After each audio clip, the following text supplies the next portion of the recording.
เจ้าซื้อยังเจ้านะฮะนมนมบ้านนี่แหละจักปีแล้วอยู่ฮะ6 ปีโอ้ไผตัดทรงผมให้นะอายุ6 ปีโอ้6บ่ได้16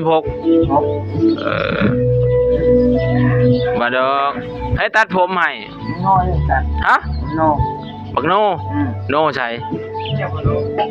ยามพโนร้านเพิ่นบ่สังกะรี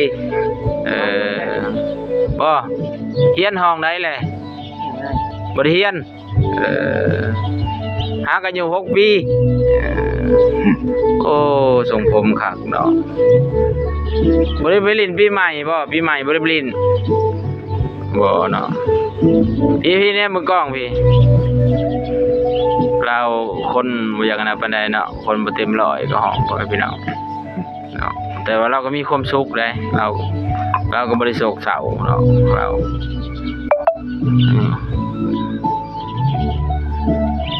เราก็มีความสุขเราก็บ่ได้ความทุกข์เด้เนาะคนเอิ้นว่าคนเฮาเกิดมาบ่คือกันเนาะพ่อพี่น้องบางคนก็เต็มร้อยหน้าตาบ่ดีแต่เต็มร้อยก็ยังใครแน่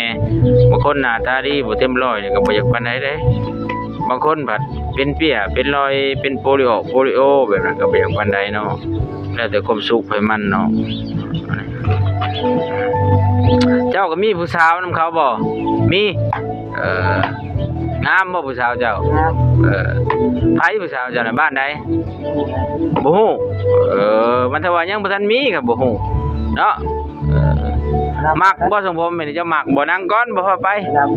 เจ้ามักบ่ทรงผมแม่นี่ฮะมักไปสิฮือกับมือเนาะมาเบิ่งสังกะรีอยู่วัดหนองเม็กเนาะเราเป็นคนที่บ่อยากเต็มปานใดเนาะเป็นคนเกินว่าค่อนข้างบ่สมบูรณ์เนาะพ่อแม่พี่น้องมาเบิ่งการกระทำของเราเฮ็ดจังได๋อย่างเย็กผิวหมายถึงว่าเป็นอัมพาตครึ่งซีกเนาะพ่อแม่พี่น้อง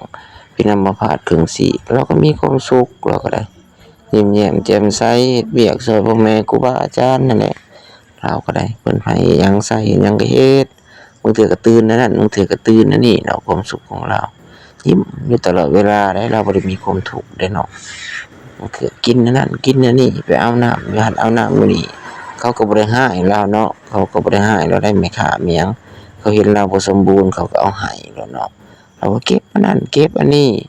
เนาะอันนี้แหละความสุขของเราบ่ได้มีหยังหลายอันนี้เราก็มีความสุขแล้วกินไปวันๆเนาะเราบ่ได้มีความทุกข์หยังจับนั่นจับนี่เบิ่งหันเบิ่งนี่ยิ้มก็มีความสุขอันนั้นก็ความปกติของเราเนาะคนเฮาเกิดมาเลือกเกิดบ่ได้เนาะพ่อแม่พี่น้องแต่สร้างเวรสร้างกรรมบางคนสร้างเวรร้ายสร้างกรรมร้ายเกิดมาก็บ่สมบูรณ์เป็นเปี้ยเป็นรอยเป็นโปลิโอว่าไปเนาะพ่อแม่พี่น้องนี่คนเฮาเกิดมาบ่คือกันได้แต่ละคนบางคนก็สมบูรณ์หน้าตาหล่อเหลาเอาการเป็นคนร่ำคนรวยบางคนก็บ่สมบูรณ์เนาะเป็นเปี้ยเป็นรอยเป็นคนใบ้บ้าเสียจิตแล้วแต่เนาะแล้วแต่เวรกรรมสรรสร้างก็เฮ็ดในใดก็ได้แนวนั้นเนาะครับ